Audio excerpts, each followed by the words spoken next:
with that. Well, I'll end it by this, and I'll quote one of my heroes.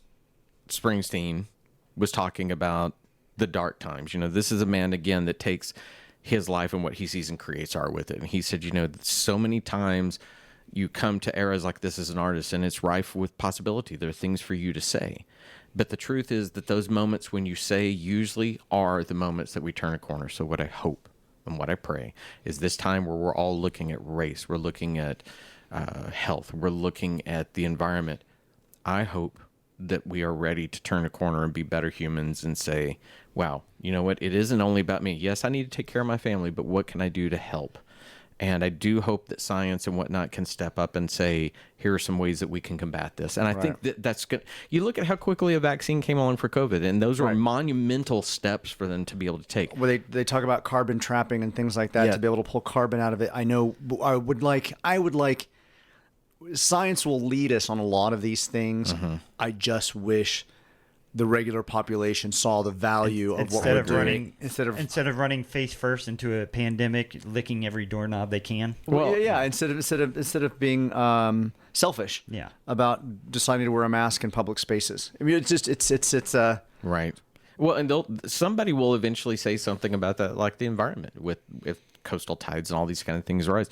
That's just the way the Earth is. Well, yeah, you know what the way the Earth is also is that it eradicates the species that ruins the environment to an extent, and it will. We're insignificant to this Earth. The Earth will live without us. Yeah. As terrible as the catastrophe was with the falling tower in the condominium in Miami, it at least got some people beginning to talk about populations that weren't thinking about the rising tides and what it's going to do to the ground and the area around there, you know? Yeah. I mean, they're not a one for one, but at least it's getting some people to start talking about it. You got geniuses like Ben Shapiro say, well, you know, when the water rises, they'll just sell their houses and move somewhere else. God. Yeah. Okay, moron. Uh-huh.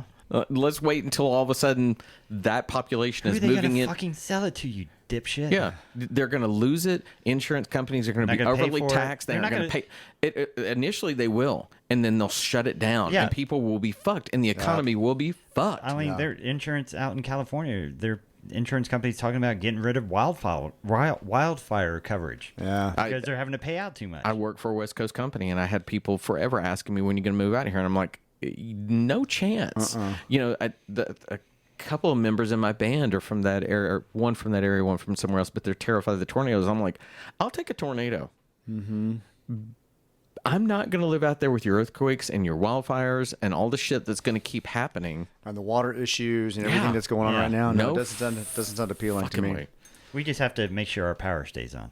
That's we can't deal with our grid. Well, by the way, we're all going to start riding bicycles that help turn that a little bit. That's going to be our matrix is on the bicycles. That's our new CrossFit workout we've got going on. It's putting in the gyms. That generate power. I'm going to take it back to the first of it. There is your future. You're going to put it together. We're going to generate Texas's power with CrossFit, and you're leading that effort. Orange Fitness and also Orange Theory and all that kind of stuff. Yeah, I'll do it. That's what I'm doing. Sweat is a renewable resource. By the way, you see how skilled I was? I brought that ball back together. Very, very good. You're clever like that. Okay, that's it. We'll be back next week, everyone. Have a great weekend. Bye. Bye, everybody.